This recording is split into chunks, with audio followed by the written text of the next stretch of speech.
কিন্তু স্বর্গে একটা অসুবিধা আছে। সেই অসুবিধাটার জন্য আপনারাই বিচার করবেন যে আপনারা স্বর্গে যাবেন কিনা। স্বর্গে, সঞ্জয়বাবু, স্বর্গে একটা অসুবিধা আছে। সেটা হচ্ছে কি, যে যেই পরিমাণ আপনার ক্ষুধা লাগবে, স্বর্গের দেবতারা এই পরিমাণ আপনাকে খেতে দেবে না। ওখানে সুন্দর সুন্দর পাকা ফল আছে, কিন্তু গাছের ডাল থেকে ছুটে আপনি খেতে পারবেন না। ক্ষুধার ঠেলায় আপনি জল খেতে যাবেন, ওই সরোবরে নদীতে যে স্রোতস্বিনী ধারা আছে, ওই জল আপনি হাতে উঠে খেতে পারবেন না। তো ওখানে যারা স্থায়ী দেবতা আছে, ওরা যা খাইতে দেবে আপনার তাই খেতে হবে। ফলে স্বর্গেও শান্তি নেই। আমার এখানে অনেকগুলো গ্রন্থ আছে, এই গ্রন্থের একটা গ্রন্থে লেখা আছে যে স্বর্গেও শান্তি নেই, স্বর্গেও শান্তি পাবেন না।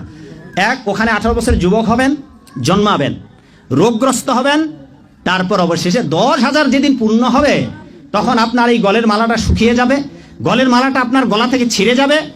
সঞ্জয় বাবু, দীপক বাবু, 10,000 বছর পূর্ণ হলে আবার স্বর্গেতে মারা পড়বেন। ওখানে 3 দশা, তার মানে যৌবন প্রাপ্ত হবেন, রোগগ্রস্ত হবেন, 10,000 বছর পূর্ণ হলে মরে যাবেন। এবার কয়বার মরলেন?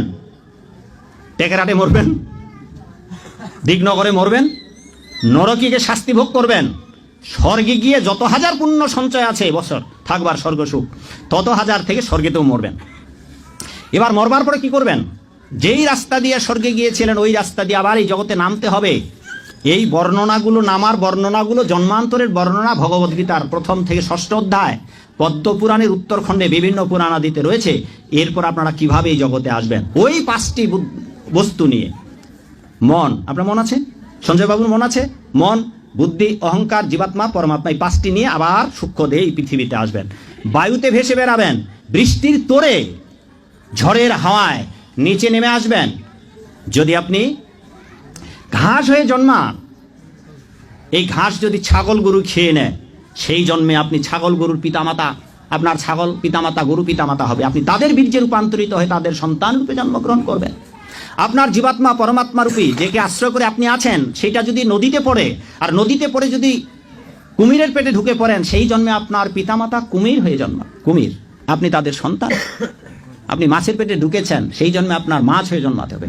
আপনি গাছ হয়ে জন্মিয়েছেন, ভূপৃষ্ঠে পতিত হয়ে, প্রয়োজনে মানুষের আপনার গড়া কেটে টুকরা টুকরা করে আগুনে দাহ করবে, মানুষ ডাল কেটে নিয়ে যাবে, আপনি কিচ্ছু বলতে পারবেন না বাবা, বড় অসহায় হয়ে যাবেন। আপনি পুকুরের মাছ হয়েছেন, জীবন্ত আপনার কই মাছ হয়ে জন্মিয়েছেন, আইস ছোলানো হবে, ছটফট ছটফট করবেন। যেই মা আপনাকে আপনার দেহের আইস ছোলাবেন, তাকে আপনি মিনতি করে বলতে পারবেন না, মাগো দয়া করে ধারালো বটিটা আমার গলায় লাগিয়ে দিও না, বড় অসহায় হয়ে যাব মা।